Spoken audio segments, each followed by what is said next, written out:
안녕하세요. 결혼한 지 12년 만에 시집하고 영 끊어버린 40대 여성입니다. 하마터면 애아빠도 끊어버릴 뻔했는데 이 인간은 그래도 막판에 숙이고 들어온지라 봐주기로 했고요. 말이 나와서 말인데 좋은 게 좋은 거다 하고 살았더니 주변 사람들이 고마워하기는커녕 말 그대로 저를 호구 취급하대요.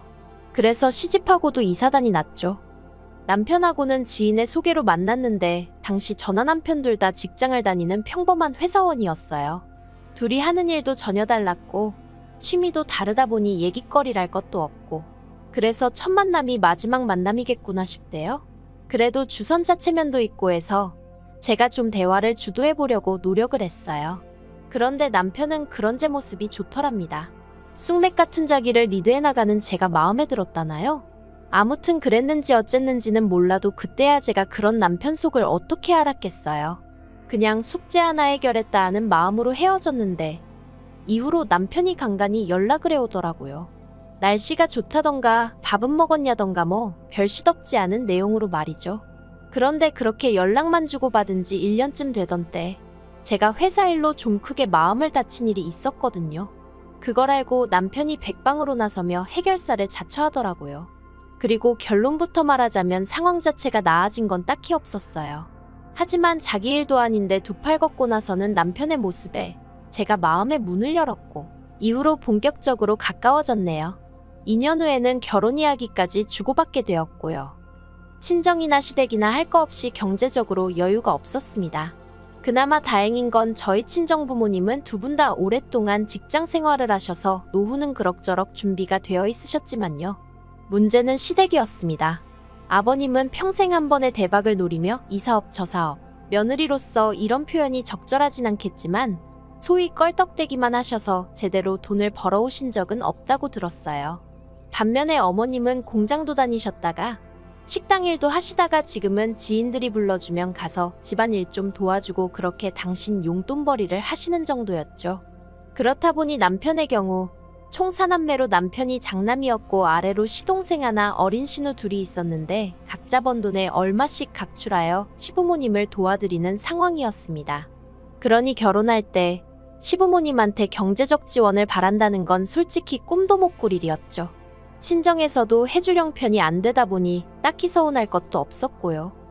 그런데 없으면 없는 대로 하자 그렇게 마음을 먹었는데도 남편이 모아둔 돈은 제가 모아둔 돈의 절반치밖에 되질 않았어요. 저는 대단한 차는 아니었어도 차도 한 대 있었지만 남편은 없었고 그런데 사실 연애 때는 남편이 이 정도로 준비가 안 되어 있는 줄은 꿈에도 생각을 못 했거든요. 그렇다 보니 좀 짜증이 나더라고요. 지금이야 반반 결혼이니 뭐니 그러지만 그때만 해도 그래도 남자가 집까지는 아니더라도 좀 더 해오는 분위기는 있었으니까요. 하지만 이내 그마저도 남편을 탓하지 않았습니다. 사람마다 뭐 서로 다른 사정이 있는 거라고 생각하기로 한 거죠. 그런 것 따진다고 없는 게 갑자기 어디서 생겨나는 것도 아니고 남편 직장은 야근이 잦았기에 남편 직장에서 먼 곳에 집을 구할 수도 없었어요. 그렇다 보니 위치를 선택하고 대신 집 사이즈를 줄일 수밖에 없었죠. 그래서 원룸 전세로 신혼살림을 시작했습니다. 그리고 이후로 정말 알뜰살뜰 열심히 살았습니다. 애라도 생기면 원룸에서 낳아 키울 순 없으니 어떻게든 하루라도 빨리 방두개는 있는 집으로 이사를 가야겠다는 생각뿐이었거든요.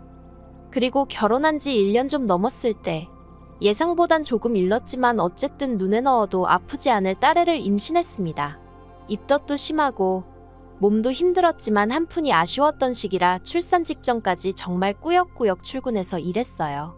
친정부모님이 얼마라도 생활비를 보태줄 테니 관두라 하셨지만 친정부모님 주머니 사정을 뻔히 아는 마당에 넙죽 감사합니다 하고 때려칠 수 없었으니까요.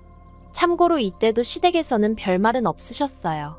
사실 결혼할 때도 크게 반대를 하신 것도 아니었지만 그렇다고 얼마나 저를 반기셨던 것도 아니에요. 다만 보태주지는 못한다. 장가갔다고 부모 형제 나 몰라라 하지 마라 그러면 마누라 그러니까 저만 욕먹는다 뭐 그런 이야기만 몇 번이나 하셨네요. 그리고 임신 소식을 알렸을 때도 시부모님 입장에선 첫 손주였는데 딱히 기뻐하시는 건 없으셨어요. 오히려 제가 회사를 안 관두고 계속 다니겠다 하니까 그걸 좋아하셨죠. 이렇게 적다 보니까 이미 그때부터 좋은 시부모님은 아니셨다는 게 새삼 실감이 나네요. 솔직히 바보같이 보이겠지만 결혼하고 초반에 한 2, 3년 동안은 시부모님 눈치를 많이도 살폈답니다. 어떻게든 좋은 며느리 소리 듣고 싶었고 주변 사람들한테 며느리 잘 봤다는 소리 들으시고 어깨 으쓱하시게 해드려야지. 그런 한심한 생각을 했었다니까요. 아무튼 그렇게 딸애를 낳았는데 그때도 시댁에서 뭐 하나 제대로 받은 게 없어요. 첫손주라고 옷 한 벌 해주시지 않으셨으니까요. 뿐만 아니라 시동생도 그렇고 신우들도 그렇고 속된 말로 입을 싹 닦대요. 저는 그래도 없는 살림에 자기들 생일이고 그러면 뭐라도 하나씩 꼭 챙겨주고 그랬는데 그래서 저도 그때 좀 기분도 많이 상했고 동시에 나름대로 정신이 들더라고요.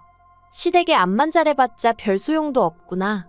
내 남편 내 자식이나 잘 챙기고 친정 부모님한테나 잘하자 뭐 그런 깨달음을 얻게 된 거죠. 이후로 시댁과는 가까울 것도 그렇다고 멀지도 않은 딱 그만큼의 거리를 유지하며 지냈습니다. 한편 그렇게 또 시간이 흘러 저희 애가 3살이었을 때였어요. 당시 저희 애는 어린이집 종일반을 다니고 있었는데 정말 마른 하늘의 날벼락처럼 어느 날 갑자기 원장에게 연락이 왔습니다. 갑작스레 이민이 결정되어 폐원을 하게 되었다고요. 정말 눈앞이 깜깜했습니다.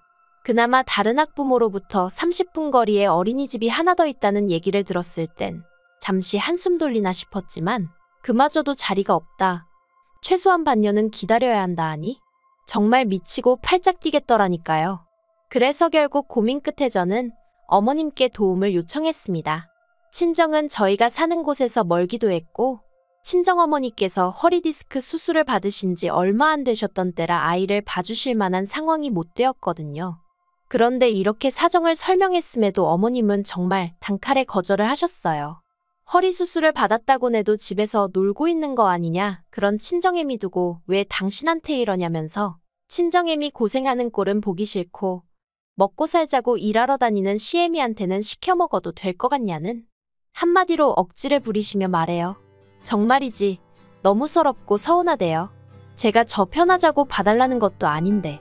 그런데 여기서 끝이 아니었습니다. 신우들이 번갈아 가며 전화를 해서는 자기들이 오히려 서운하다며 난리를 치는 거예요. 자기들이 가만히 있으니까 자기들 엄마가 만만해 보이냐면서. 그러면서 한다는 말이 솔직히 저희 남편이 결혼하고 나서는 어머님 용돈도 매달 드리는 20만 원을 제외하곤 단돈 10,000원도 더 안 쓰더라며. 결혼 전엔 안 그랬다. 툭하면 시부모님 모시고 외식하러 다니고 쇼핑도 다니고 그랬다.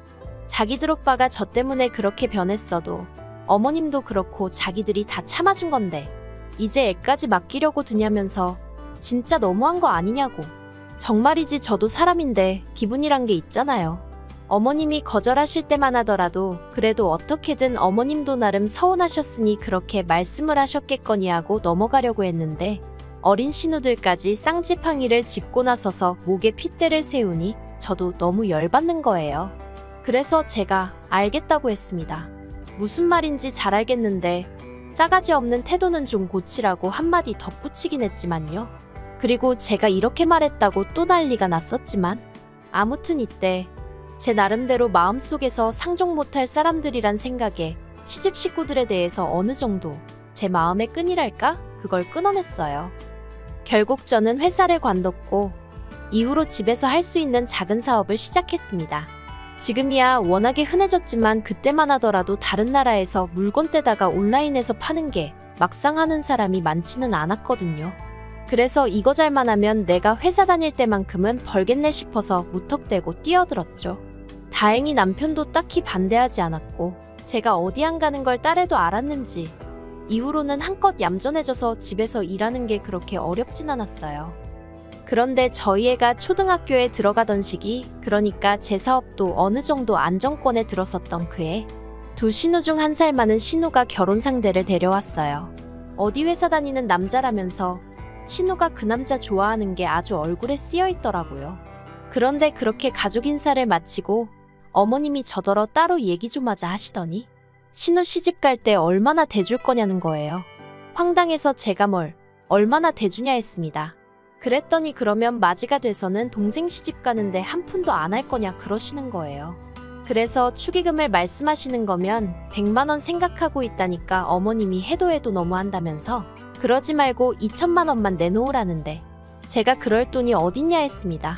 실제로 저희는 직전에 있는 돈 없는 돈 싹싹 긁어모아 아파트로 이사를 했었으니까요. 그런데 어머님이 이사한 아파트에 대출이 없지 않냐면서 그거 담보 잡아 대출 좀 받으면 되는 거 아니냐 하시는데 황당한 걸 넘어서서 화가 나더라고요.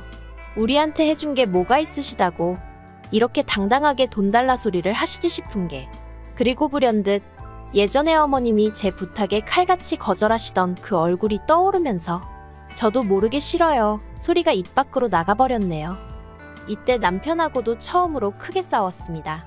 남편은 아무리 그래도 그렇지 자기 체면도 있는데 그렇게 어머님한테 말하면 어쩌냐며 저를 탓했고, 저는 그런 남편에게 그간 마음속에 쌓여있던 응어리를 내보이며 내가 이렇게 당할 때 당신은 뭘 했는데 이제 와서 어머님 편을 듣느냐고 미친 듯이 화를 냈죠.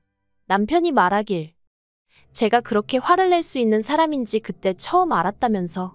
아무튼 결국 남편이 미안하다며 신우 결혼에는 100만 원도 안 해도 된다고 저를 어르고 달랬고 그렇게 넘어갔습니다.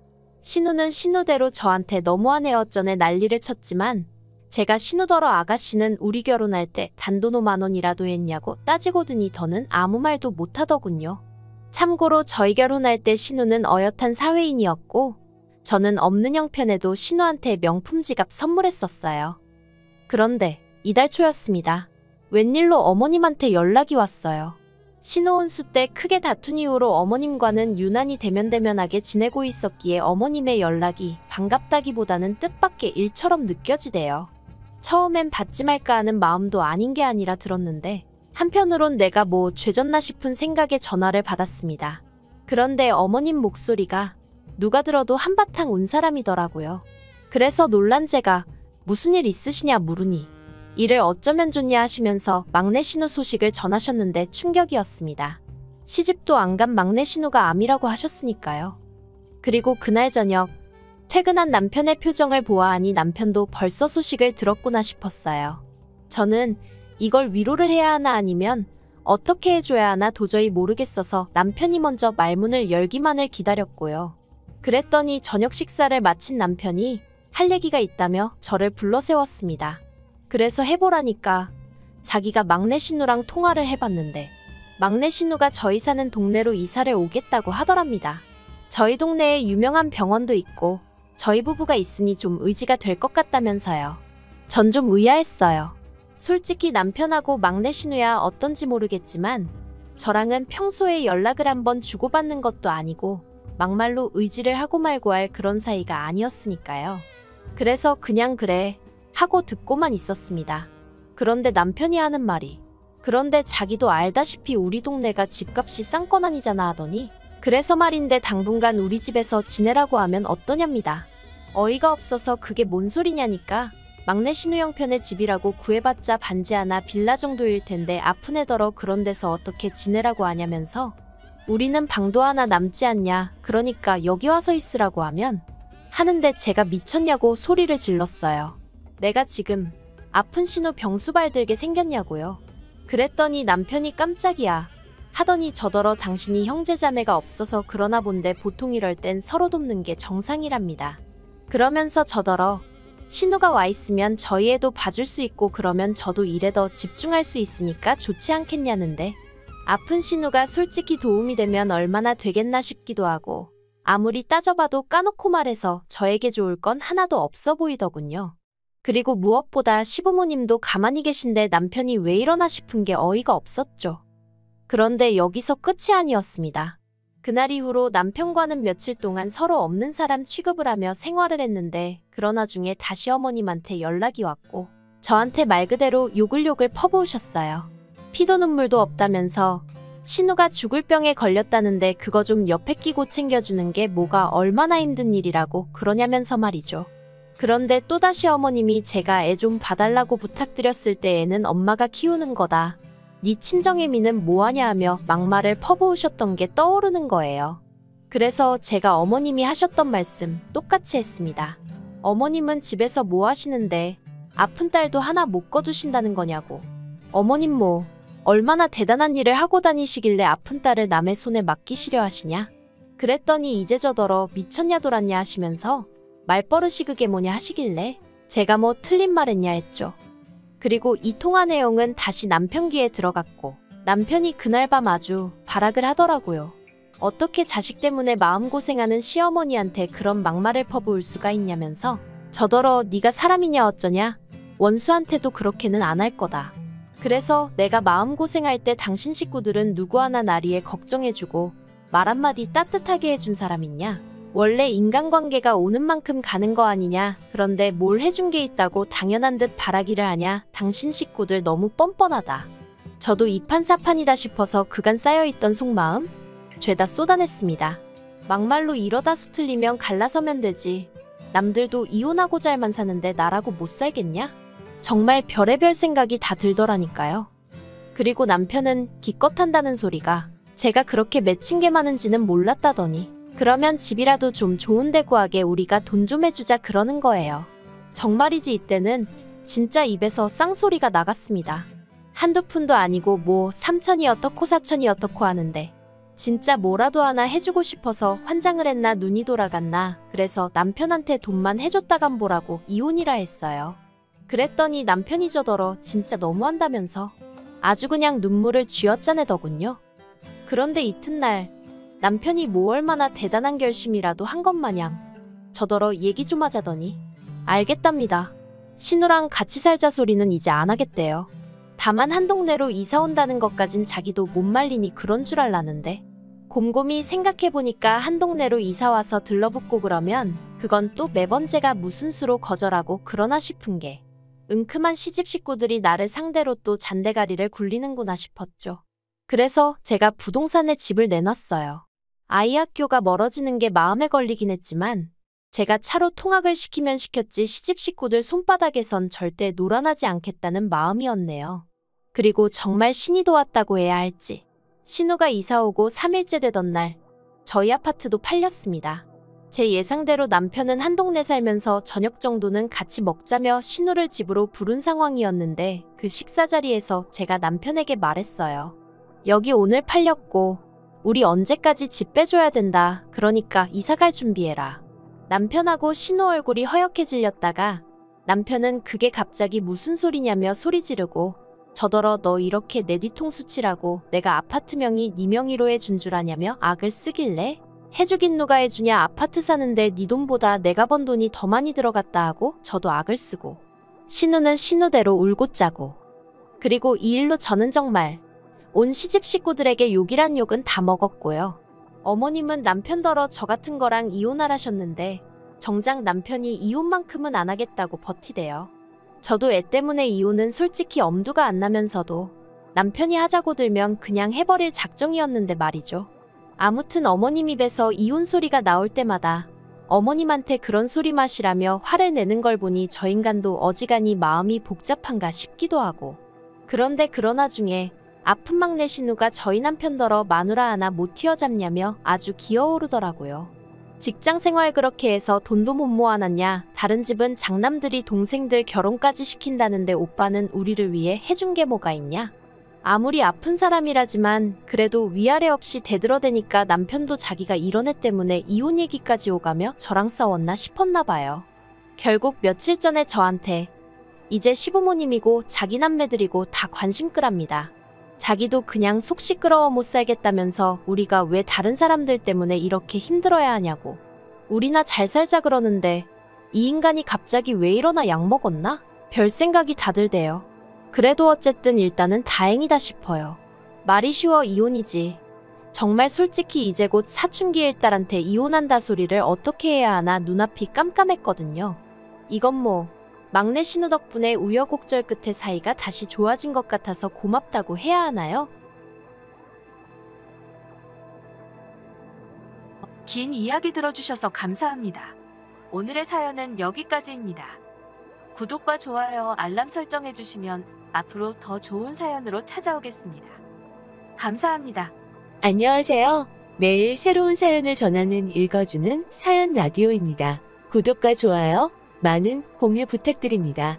오늘의 사연 시작하겠습니다. 안녕하세요. 결혼한 지 2년 차인 30대 여성입니다. 아들만 귀하고 며느리는 그런 아들 발톱에 때만도 못하다고 생각하시는 저희 어머님 이야기 좀 해볼까 해서 찾아왔습니다. 남편하고는 사회생활을 하며 알게 되었다가 본격적으로 연애를 시작한 건 제 나이 30대였어요.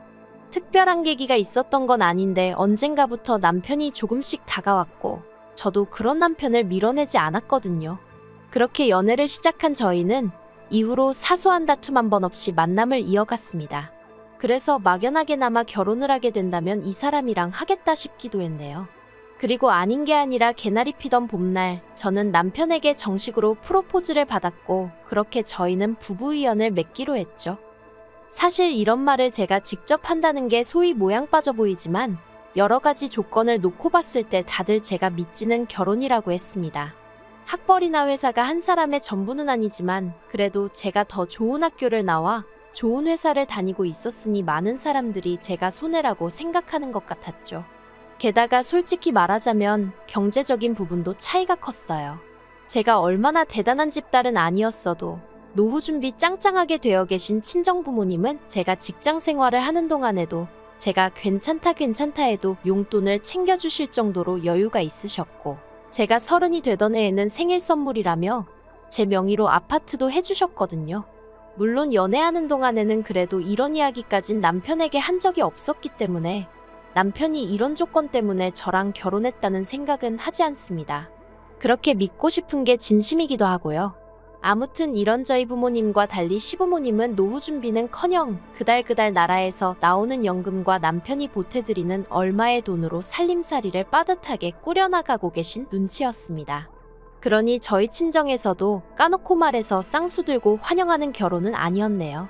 친정어머니께선 저에게 다시 생각해보란 말씀도 몇 번이나 하셨고 평소엔 술을 입에도 안 대시는 친정아버지가 새벽에 혼자 깊은 한숨을 내쉬시며 술을 드시는 일도 있었을 정도니까요.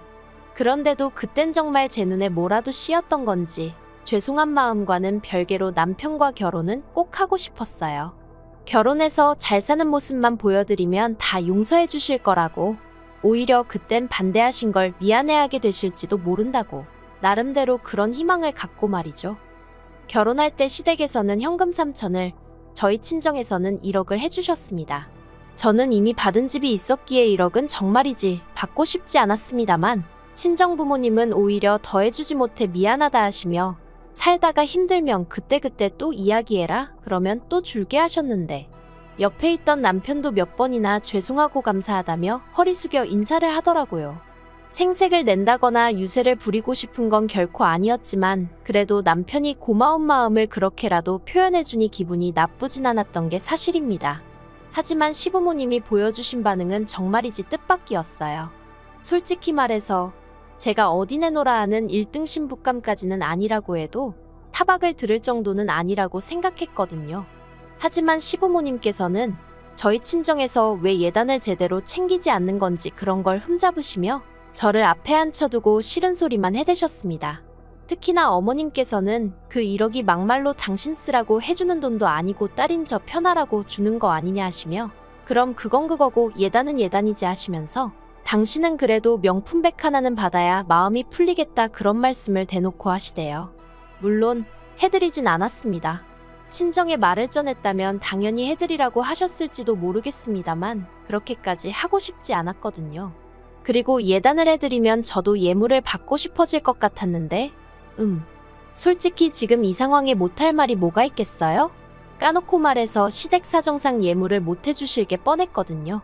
그리고 아무리 결혼할 때 이거저거 따지는 게 보기 안 좋다곤 하지만 그래도 저도 사람인데 못 받을 것 뻔히 알면서 싫은 소리까지 들은 마당에 가방까지 사다 바치고 싶은 기분은 아니었네요. 게다가 이때만 하더라도 남편이 먼저 자기가 어머님께 잘 말씀드릴 테니 너무 염려치 말라며 저를 안심시켜주기도 했고요. 그래서 저는 남편이 이 상황을 현명하게 해결해주기만을 기다렸습니다. 실제로 어머님이 아주버님도 있지만 둘째인 저희 남편을 더 좋아하셨으니까 남편이 나서만 준다면 크게 문제될 건 없겠다 싶었기도 하고요. 말이 나왔으니 말이지만 남편보다 4살이 많은 아주버님은 남편이 표현하기를 집안의 골칫덩이라고 했습니다. 어려서부터 한탕주의라고 하나요? 대박 한 번이면 인생 역전이다 그 소리를 해대며 어디 한 곳에 제대로 정착하지를 못하는 성격이라 했거든요.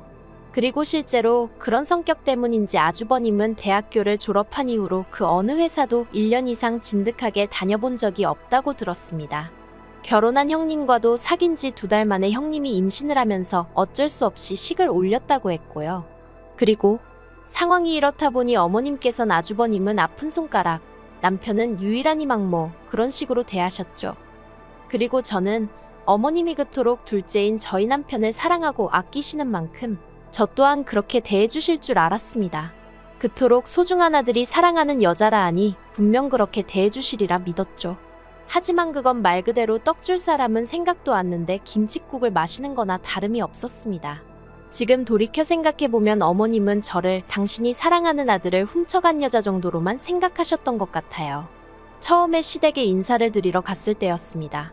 담담한 표정의 말수가 적으셨던 아버님에 비해 어머님은 얼굴색이 조금은 상기되어 있었고 목소리가 크시더라고요. 그리고 무엇보다도 저에게는 별 관심이 없으셨던 반면 남편한테선 눈을 떼지 못하셨어요. 우리 아들 타지에서 고생이 많다.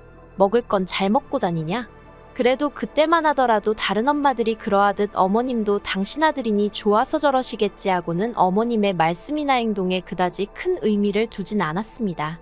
하지만 어머님이 식사를 차려주셨을 때 그때 이게 맞나 하는 생각을 처음 했던 것 같아요. 어머님께서는 아들 온다며 이때도 며느리감을 데려온다고 해서 라던가 그런 말씀은 쏙 빼고 오로지 아들 온다고 해서 라고만 표현하시더라고요. 별거 아닌 것 같지만 좀 서운했던 게 사실이에요. 아무튼 아들 온다고 해서 삼계탕을 끓였다 하셨는데 남편 밥그릇에는 닭고기가 아주 무슨 산처럼 쌓여있는 반면 제 거에는 시로라기처럼 얇게 찢어진 닭고기가 들어있는 게 황당하더라고요. 그래서 남편한테 원래 닭고기를 좋아해? 어머님이 오빠 건 엄청 신경 써주셨네 하고 웃었습니다. 나름대로 뼈있는 말 한마디 해본 거죠. 그랬더니 그제서야 남편이 자기 그릇 제 그릇 번갈아 한 번씩 보더니 어머님더러 왜 이렇게 푸셨어요 하고는 자기 고기를 저한테 골라서 덜어주대요. 그러자 어머님께서 저더러 식탐 있냐면서 그렇게 먹으면 살찐다나요. 아무튼 이건 결혼 전 이야기니까 그냥 그러려니 하고 넘겼어요. 남편 말로는 집에 여자는 처음 데려갔던 거고 그러니 어머님도 어떻게 대해야 하는지 잘 모르셨을 거라나요. 그래서 저도 더는 왈가왈부 따지지 않고 그냥 넘어갔죠. 그리고 결혼하고 나서 좀 친해지면 달라지실 거란 막연한 기대도 있었고요. 그런데 더하면 더했지 덜해지지는 않더라고요. 원래는 처음 1년은 신혼을 즐기다 아이를 가지려고 했는데 결혼한 지 3개월 만에 임신을 했어요. 그런데 제가 먹덧도 심하고 그래서 도저히 회사 생활을 할 수가 없었죠. 회사에 있는 이런저런 제도들을 활용하면 어느 정도 자리 보전을 할 수 있을 수도 있었겠지만 솔직히 낯뜨거워 그렇게는 못하겠더라고요. 그래서 남편과 상의 끝에 일단은 회사를 관두기로 했어요. 복직이야 아이를 어린이집에 맡길 수 있을 때쯤에 하면 된다 싶었고 다니던 회사만큼 네임밸류가 있는 곳은 아니더라도 친정아버지 인맥으로 들어갈 수 있는 회사는 여러 곳 있었기에 이직하는 데는 별 걱정이 없었죠. 그런데 이 이야기가 어떻게 어머님 귀에 들어가게 된 건지 제가 임신 4개월 차였던 때 어머님이 저희 집에 연락도 없이 오셔서는 당신은 첫째 손잡고 둘째 등에 업고 일을 다니셨다던가 요새 젊은 여자들은 야같다던가 누가 들어도 저 들으라고 하시는 소리구나 싶은 소리만 골라서 늘어놓으시더라고요. 그리고 무엇보다도 제가 정말 서운하게 느꼈던 건 어머님께서 저희 남편 손을 꼭 잡으시면서 혼자 벌어서 군식 구입을 2개나 챙기려면 고생스러워서 어쩌냐 하시는데 저도 그렇고 앞으로 태어날 우리 아이가 군식구라는 건가 생각에 어이가 없고 서러워서 눈물이 핑 돌더라니까요. 그래서 제가 어머님 계신 그 자리에서 대놓고 남편더러 내가 군식구냐 물었어요. 그랬더니 남편이 손사래를 치며 그런 소리가 어딨냐고 너가 원래 나보다 돈도 더 잘 버는데 그러니까 어머님이 정말 확 기분 나쁜 티를 내시면서 저더러 유세 좀 작작 떨라나요. 남들이 보면 당신이 무슨 재벌집 며느리라도 본 줄 알겠다며 그래서 저도 어머님더러 제가 하고 싶은 말이라고 남들이 보면 제가 무슨 얼마나 대단한 집에 시집 온 줄 알겠다고 그래버렸어요. 그랬더니 남편이 저더러 아무리 그래도 어머님한테 말버릇이 그게 뭐냐고 한마디 하는데 그게 그렇게 서운한 거예요. 그리고 어머님은 남편의 그 한마디에 의기양양해지셔서는 그때부터 저에게 아주 못됐느니 심보가 고약하니 어쩌니 막말을 퍼부으셨고요. 게다가 그뿐만이 아니었어요. 임신한 지 8개월 차 되던 때 한동안 연락 없이 지내던 어머님께서 웬일로 저희 집에 오셨습니다. 알고 보니 아버님이 저 출산하고 나면 산후조리원에 가야 할 거 아니냐며 어머님을 통해서 200만 원을 보내주셨던 거죠. 워낙 싫은 소리도 안 하셨지만 좋은 소리도 안 해주시던 아버님이라서 정말 뜻밖이었어요. 그런데 어머님은 아버님이 주라는 돈은 안 주시고 계속 이상한 말씀만 하셨습니다. 옛날에는 산후조리원이 어디 있었냐면서 애 낳고 다음 날이면 자리 털고 일어나서 집안일하고 나가서 돈 벌고 그랬다고. 그리고는 저희 친정어머니가 집에서 뭘 하시냐면서 이럴 때 딸 좀 챙겨주고 그러는 게 친정엄마가 할 일 아니냐 그러시더니 아버님께서 200만 원을 마련하시느라 얼마나 고생하셨을지 생각은 해봤냐 어쩌냐. 그래서 제가 아버님께 감사 표시는 제가 따로 하겠다고 딱 잘라 말씀드렸습니다. 그랬더니 어머님도 더는 뭐 생각나는 묘수가 없으셨는지 정말 똥 씹은 표정을 하시고는 봉투를 저에게 건네주시더라고요. 그런데 결정적인 사건은 제가 출산 후 산후조리원에서 나온 날이었습니다. 퇴소 3일 전부터 남편에게 집 좀 치워놔달라고 몇 번이나 부탁을 했었는데 남편이 연달아 야근을 하게 되면서 청소를 못했다고 하더라고요. 그래서 사람을 불러 청소를 하자고 얘기가 되었는데 그 이야기를 들으시곤 어머님이 배가 불렀다며 당신 아들이 외벌이를 하는데 그 돈을 그렇게 쓰냐며 어찌나 호통을 치셨는지 몰라요. 친정부모님이 주신 돈으로 하겠다고 해도 막무가내로 안 된다 하시면서 당신이 치워주겠다고 하시더라고요. 솔직히 아무리 치워주러 오신다지만 내키지 않았어요. 어머님이 더럽다는 게 아니라 아무래도 갓 태어난 저희의 면역력이 얼마나 좋을지도 걱정이었고 엉망인 집안을 보여드리는 것도 싫었으니까요. 그런데 그나마 다행이었던 건 남편이 제 기분을 어느 정도는 이해를 했던 건지 자기가 어머님이랑 청소하는 동안 저는 애랑 안방에 있으라고 하더라고요. 그런데 퇴소 당일 어머님께서 갑작스레 이튿날 오시겠다 연락을 해오셨고 당일에 갑자기 집 청소해줄 도우미분을 구하려니 생각보다 쉽지가 않더라고요. 그래서 결국 거실만 대충 치우고 나머지는 손을 못 댔어요. 그리고 솔직히 짜증이 많이 났어요. 이럴 거면 저랑 애가 조리원에 있는 동안 그냥 계획대로 도우미 불러서 청소하고 정리하게끔 내버려 두시지 왜 그렇게 난리를 치셨는지. 하지만 그때도 어떻게든 좋은 쪽으로 생각하려고 했습니다. 자식들 돈 한 푼이라도 아껴주시려다 이렇게 된 거겠지. 어머님이 설마 일부러 그러셨겠어 하고 말이죠. 그리고 이튿날 어머님이 오셨는데 빈손이 아니셨어요. 남편이 낙지를 좋아한다고 낙지볶음을 해주시겠다나요. 메뉴 듣자마자 솔직히 기분이 상했습니다. 저 출산한 지 한 달도 안 된 상황에 모유 수유하고 있었는데 낙지볶음? 며느리에 대한 배려는 정말 요만큼도 없으시구나 그런 생각만 들었죠. 하지만 그게 다가 아니었습니다. 정리도 안 된 부엌에서 살아있는 낙지를 손질하시겠다며 밀가루 어딨냐 뭐 어딨냐 계속해서 저를 찾으시는데 솔직히 애 보느라 정신도 없고 약간은 오기도 나서 부엌에 있기가 싫었거든요. 그래서 남편한테 가서 밀가루 좀 찾아드려, 식용유 좀 찾아드려 하고 부탁을 했어요. 남편도 하는 일 없이 TV만 보고 있었기도 하고요. 그런데 그때 어머님이 대뜸 거실로 나오셔서는 소리를 지르셨습니다. 저는 뭐 하는데 당신 아들을 종부리듯 하냐면서. 그리고 왜 내 아들이 뭐가 어딨는지 다 아냐? 평소에 얼마나 부려먹는 거냐? 어찌나 고래고래 소리를 지르시는지 귀가 다 아프더라고요. 하지만 그것보다 더 저를 열받게 한 건 애 있는 데서 그러셨다는 거죠. 그래서 제가 어머님이 들고 계시던 국자를 낚아채곤 나가달라 했어요. 여기 낙지볶음 못 먹어서 환장한 사람 없다고 지금 하나도 도움이 안 되신다고 했죠. 그랬더니 남편이 저더러 너 왜 그래 그러는데 여기 내 집인데 내가 그런 소리도 못하냐고 소리를 질렀습니다. 그리고는 어머님한테 앞으로 이렇게 찾아오지 마시라고도 했어요. 억지 쓰시는 것도 한두 번이지 이제 더는 못 받아들인다고요. 그러자 어머님은 정말 별의별 욕지거리를 퍼부으시더니 아주 따박따박 한마디 지는 법이 없다며 그래서 내가 너 처음부터 마음에 안 들었다 그러시더니 저희 남편더러 짐 챙겨라 그러시는 거예요. 그러자 남편이 놀란 목소리로 짐을 내가 왜 챙겨요 그러대요? 어머님이 너도 같이 가자고 저런 애랑 살지 말라고 뭐 한다고 저런 애를 먹여 살린다고 너 혼자 고생을 하냐 그러시는데 남편이 어머님 떨어 자기가 가긴 어딜 가냐고, 그리고 뭘 먹여 살리냐, 장인 장모님이 얼마나 많이 챙겨주시는데. 그러면서 어머님더러 일단 먼저 가시라고. 나중에 서로 좀 괜찮아지면 그때 얘기하자고 그러더라고요. 그리고 그제서야 어머님도 어느 정도 상황 파악이 되신 건지 남편더러 네가 어떻게 나한테 그러냐면서 무슨 대단히 서러운 일이라도 당하신 것 마냥 주저앉아 우시더라니까요. 그리고 그날 결국 남편에게 저는 더는 어머님하고 웃으면서 못 지낼 것 같다고 했습니다. 당신은 어머님을 보고 지내겠다고 해도 난 괜찮다고. 하지만 나에게 더는 며느리 노릇을 기대하지 말라 했죠. 그리고 어머님은 이제 내 집에도 못 오시게 해달라고 했어요.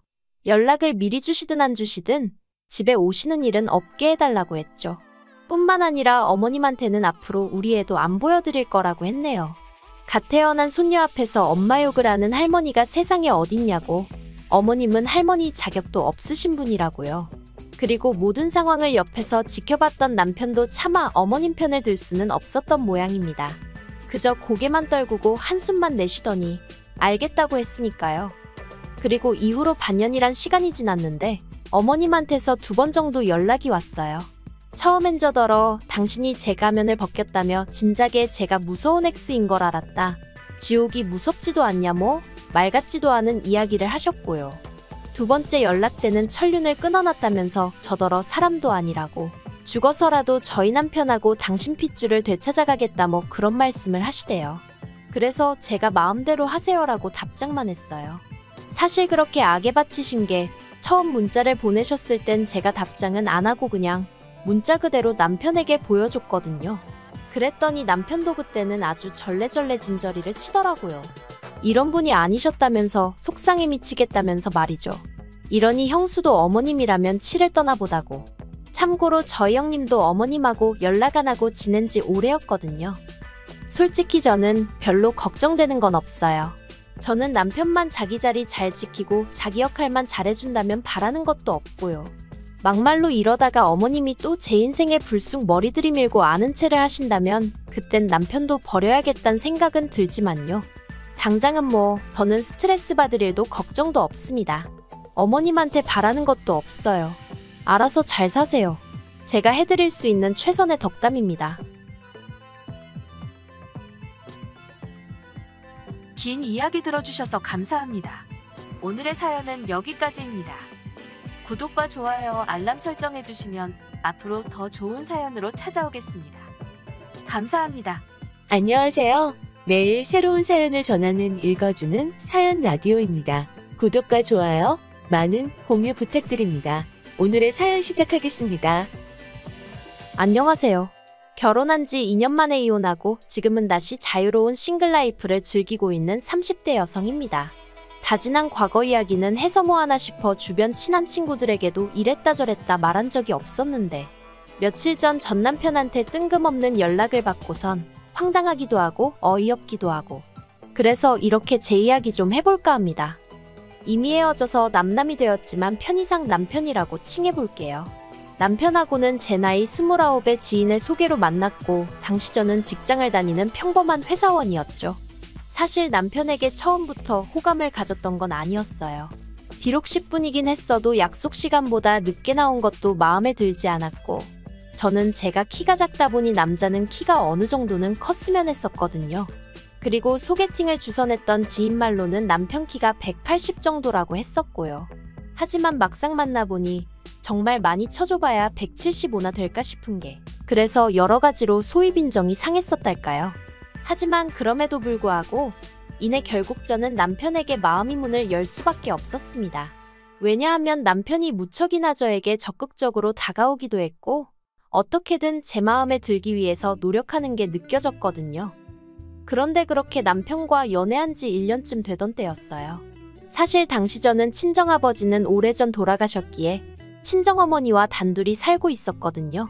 이 부분은 남편도 연애 초 때부터 알고 있었고요. 아무튼 그러다 하루는 친정어머니가 저를 붙들고 진지하게 하실 이야기가 있다고 하셨습니다. 그런데 왜 그런 느낌 있잖아요. 상대방의 눈빛만 보고도 보통 일은 아니구나 싶은? 그날 제가 딱 그랬어요. 친정어머니의 목소리가 전에 없이 불안하고 뭔가 두려움에 가득 차 있는 것 같았거든요. 그리고 어째서 이런 슬픈 예감은 빗나가는 일이 없는 건지 친정어머니가 어렵게 꺼내신 이야기는 충격 그 자체였습니다. 췌장암이라고 하셨으니까요. 원래는 제가 신경 쓸까 그게 걱정되어 끝까지 숨기려고도 하셨답니다. 하지만 막상 그러려니까 저만 보면 눈물이 차올라서 감정 조절이 안 되시더래요. 그리고 저는 그런 친정어머니를 보면서 제 자신이 몹시도 한심하고 증오스럽기까지 했어요. 그제서야 전에 없이 마른 친정어머니의 몸이 노랗게 떠버린 얼굴이 눈에 들어왔으니까요. 그나마 핑계라고 하면 당시 반년 이상을 제가 회사 일로 친정어머니와 살던 고향집을 떠나 있었다는 거. 하지만 설령 남들이 저를 이해한다고 해도 제가 제 스스로를 용서할 수가 없었네요. 아무튼 그리고 1년 후 친정어머니는 결국 세상을 떠나셨어요. 그리고 저에겐 친정어머니께서 생전 안 먹고 안 입고 모으셨던 몇 억의 목돈이 생겼습니다. 저는 이 돈을 단 한 푼도 허투루 쓰고 싶지 않았기에 그냥 그대로 통장에 넣어두었고요. 한편 친정어머니까지 돌아가신 이후로 저는 소위 어디다 마음을 두어야 할지 모르겠더라고요. 회사에 가도 일이 제대로 손에 잡히지 않았고 식욕도 거의 느끼질 못해서 2달 사이에 5kg 넘게 살이 빠졌죠. 그러자 이제 제 사정을 아는 주변 사람들이 이러다 저까지 큰일 나겠다면서 저한테 남편이랑 결혼을 하는 건 어떻겠냐 뭐 그런 이야기를 하는 거예요. 가정을 꾸리면 좀 안정이 될 거라면서. 그리고 남편도 그런 마음이었던 건지는 모르겠지만 아무튼 하루는 제가 이렇게 무너지는 걸 더는 볼 수 없다면서 결혼하자고 저에게 프로포즈를 해왔습니다. 저는 남편과 연애를 하면서도 사실 결혼까지는 생각해 본 적이 없었는데 그렇지만 그때는 솔직히 말하자면 감정이 좀 복받치는 게 있었어요. 부모님 2분 다 떠나시고 이제 나에겐 이 남자밖에 없다 뭐 그런 생각도 아닌 게 아니라 들기도 했고요. 그래서 남편과 부부의연을 맺게 되었죠. 하지만 막상 프로포즈까지 받고 결혼 준비를 하나씩 시작해보니까 그동안 내가 이런 남자랑 사귄 건가 싶을 정도로 솔직히 생각지도 못한 혹은 제가 예상했던 것과는 다른 부분이 너무나 많았습니다. 일단 시작은 직장이었어요. 남편은 늘 입버릇처럼 말하기를 자기가 모기업에서 IT 개발자로 일하고 있다고 했는데 실은 개발자까지는 아니고 개발자들이 모여있는 사무실에서 그 사람들이 업무에만 집중할 수 있도록 잡일을 도와주는 뭐 그런 정도더라고요. 솔직히 알고 나선 어이가 없었어요. 하지만 남편은 제가 얼마나 자기한테 관심이 없었으면 그걸 착각하고 있었냐며 오히려 제 탓을 하대요. 자기는 예전에 분명히 개발자가 아니라 개발자 비슷한 뭐 그런 일을 한다고 몇 번이나 저한테 말했었다면서요. 그러면서 저더러 제가 대충 들어놓고 왜 갑자기 사람을 거짓말쟁이로 몰아가며 실망이네 어쩌네 하는데 당황스럽기도 하고 정말 내가 잘못 기억하고 있는 건가 싶은 게 아무튼 그래도 이때는 그래 직함이 뭐가 중요한가 중요한 건 성실함과 사람됨됨이지 생각하고 제 스스로를 납득시켰습니다. 한심하게 들리겠지만 솔직히 말하자면 남편에게 세뇌라도 된 건지 괜한 사람을 잡았나 싶은 생각에 미안한 마음까지 들더라니까요. 그런데 그게 다가 아니었습니다. 남편은 시부모님께서 제가 다른 건 다 마음에 드는데 고아라는 게 마음에 걸린다며 저희 결혼을 탐탁치 않아 하신다 뭐 그런 이야기를 전해왔는데 물론 친정아버지야 일찍이 돌아가셨지만 친정어머니는 제 나이 30이 넘어서야 돌아가셨는데 그것도 고아라고 하나 싶기도 하고 그래서 이때 저는 고민 끝에 남편에게 헤어지자고 했어요. 솔직히 정신적으로 이래저래 스트레스도 심했고 제가 달리 바꿀 수 없는 부분을 문제 삼아 결혼을 반대하신다 하니 뭘 어떻게 해야 할지 아예 방법을 모르겠었거든요. 그런데 남편이 저를 붙잡았습니다. 이렇게 쉽게 포기할 거냐면서 자기가 어떻게든 시부모님은 설득해보겠다대요. 그리고 대략 2주 정도의 시간이 흘러 만나게 된 남편의 표정은 무척이나 복잡해 보였습니다. 제가 시부모님이 뭐라고 하셨냐고 솔직히 말해달라고 했어요. 도저히 나를 며느리로 받아들이고 싶지 않으시다 하시면 어쩌겠냐고 놔주겠다고 하면서요. 그러자 남편이 그건 아니랍니다.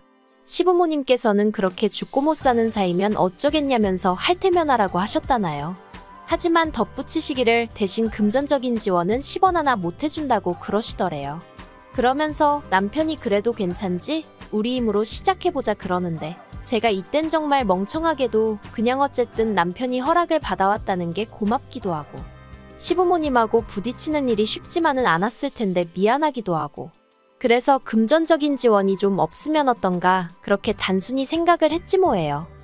남편은 저에게 자기가 모아놓은 돈이 1억이 있다고 했고 그래서 그럼 그 1억에 제가 가진 돈 중 2억을 더해 작은 아파트 하나를 사면 되겠다고 생각을 했어요.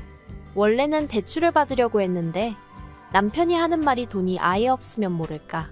그것도 아닌데 이자까지 내가면서 대출을 왜 받냐고 하도 반대를 해서 그냥 제가 좀 더 보태는 걸로 얘기가 되었죠. 그리고 청첩장이 나온 이후론 남편하고 계속해서 눈품발품 팔아가며 부동산을 돌아다니기 시작했어요.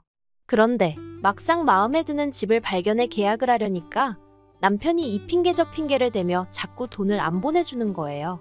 결국 기다리다 못한, 아니 참다 못한 제가 왜 돈을 안 보내고 자꾸 질질 끄냐고 단도직입적으로 물었습니다. 그랬더니 남편이 한다는 말이 실은 자기가 자존심이 상했었대요. 제가 2억을 보태는데 자기는 1억밖에 못 보태는 상황이 쪽팔렸다나요? 그래서 어떻게든 하다못해 돈 1,000만 원이라도 더 마련해 보려고 주식을 했다면서 어이가 없었죠. 그 말을 들은 제가 왜 상의도 없이 그랬냐고 지금이라도 팔고 얼른 정리하라고 했어요. 그리고 그 돈으로 집이나 빨리 계약하자고 했죠. 그랬더니 한다는 소리가 정리는 못한답니다. 순식간에 30%가 빠져서 뭐 기다리면 오를 주식이라서 지금 빼는 건 진짜 멍청한 짓이라나요. 화도 나고 답답하고 진짜 뭐라고 말을 해야 할지 모르겠더라고요. 하지만 어리석게도 파혼까지는 생각을 못했어요. 가장 먼저 사람들 눈이 무섭기도 했고 또 남편은 남편대로 미안하네 어쩌네 하면서 앞에서 어린애처럼 엉엉 울어대니 차마 모질게는 못 대하겠더라고요. 그래 이 사람도 어떻게든 잘 좀 해보려다가 이렇게 된 걸 텐데 내가 이해해주지 않으면 누가 이해해주겠나 싶은 생각도 들고 그래서 결국 신혼집은 제가 해가기로 하고 그렇게 저희는 시골 올렸습니다. 그런데 결혼한 지 반년쯤 지났을 때예요. 남편이 부쩍 회사 일이 힘들다며 불평불만이 많아지더라고요. 다른 직원들이 자기를 무시한다 어쩐다. 학벌 가지고 사람을 깔본다 뭐 한다.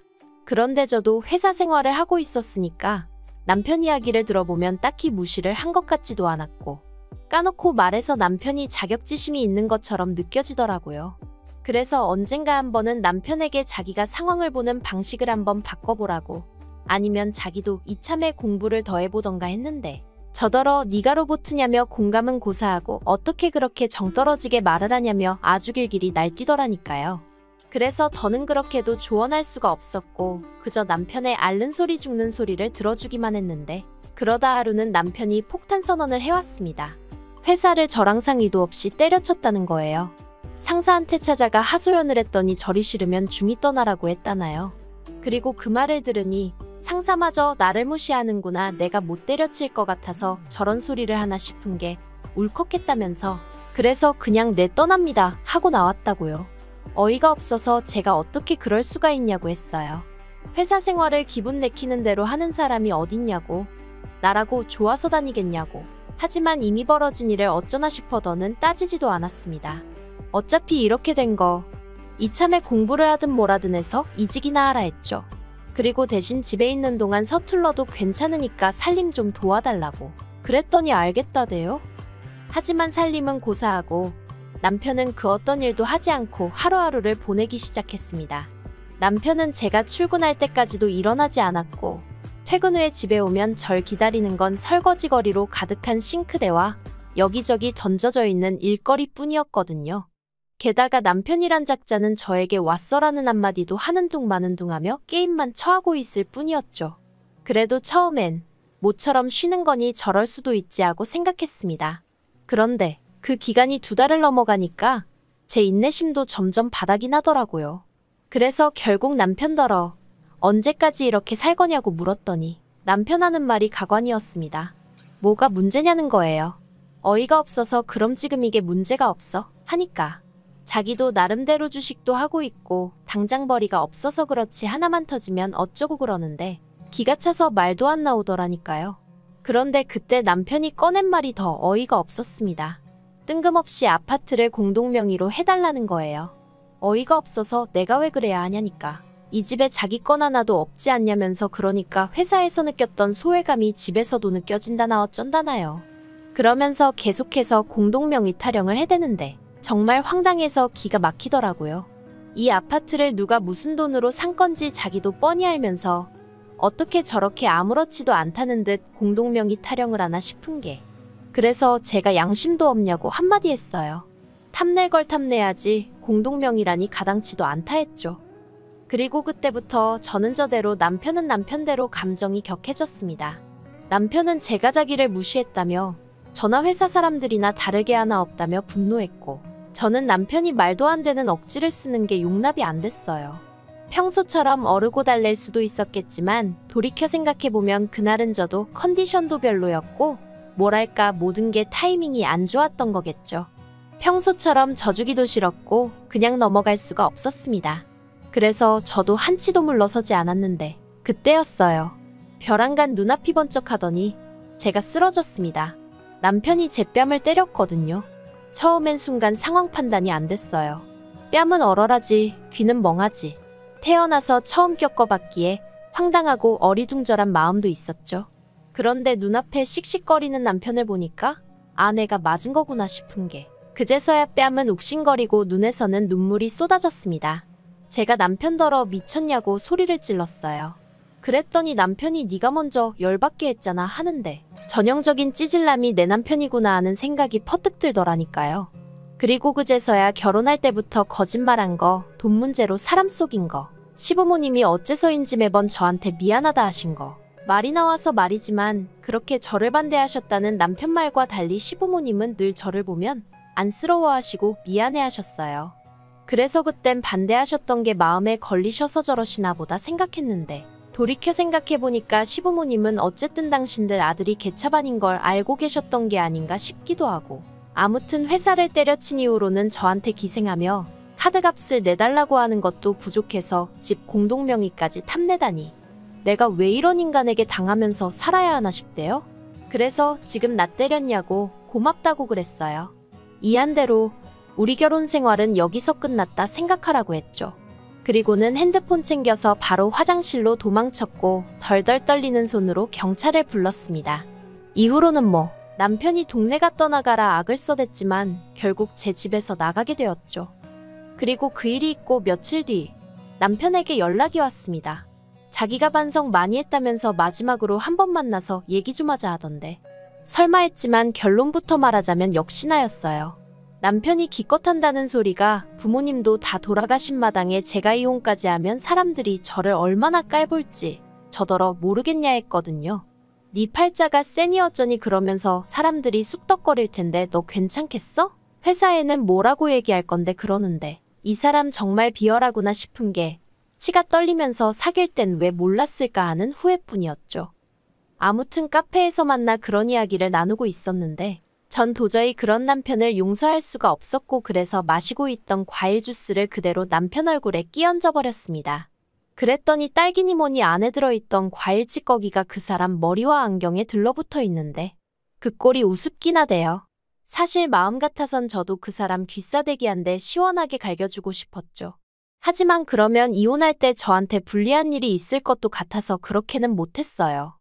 한편 주수 세례까지 받고 악에 바친 남편이 저에게 욕을 퍼부어댔고 결국 카페 사장님이 경찰을 부르고 나서야 저는 남편에게서 벗어날 수 있었습니다. 그렇게 서로 밑바닥까지 다 보여주고 나니 이혼은 오히려 쉽게 했어요. 결혼 생활이 짧아서 위자료 같은 건 못 받았고 그나마 위로가 되었던 건 그 과정에서 남편 재산을 알게 되었는데 주식에 넣었다던 1억은 2천도 안 남아있더라는 거죠.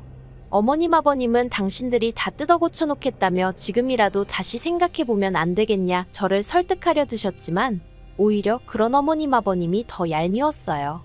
당신들 아들이 그 모양인 거 뻔히 알면서 또 나한테 떠넘기려고 하시나 싶은 게, 그래서 그나마 좀 찜찜한 마음이 있었는데 다 털어버릴 수 있었죠. 그런데 황당하게도 제가 이렇게 글을 쓰게 된 이유이기도 하고요. 엊그제 남편한테 연락이 왔더라고요. 자기가 정말 반성 많이 했다면서 한 번만 기회를 달랍니다. 새 출발하고 싶다면서, 그리고 저에게 무슨 든든한 버팀목이 되어주겠다나요? 혼자는 힘들지 않냐면서 이번엔 아이까지 낳고 정말 완벽한 가정을 꾸려보자 이러는데 소름이 끼치더라고요. 그래서 오늘 오전 핸드폰 번호도 바꾸고 집도 내놨어요. 당분간 회사 때문에 어디 멀리 가지는 못하겠지만 제가 죄를 지은 것도 아닌데 숨어 지내야 하나 싶은 심정이네요. 요새 제정신 아닌 사람들 많으니까 조심하는 것도 나쁘지 않겠다 싶어서요. 서글프지만 제 인생 돌아가신 부모님만큼이나 관심 가져줄 사람은 없다고 생각하고 그러니 더 독하게 마음 먹고 살아가렵니다. 긴 이야기 들어주셔서 감사합니다. 오늘의 사연은 여기까지입니다. 구독과 좋아요, 알람 설정해주시면 앞으로 더 좋은 사연으로 찾아오겠습니다. 감사합니다.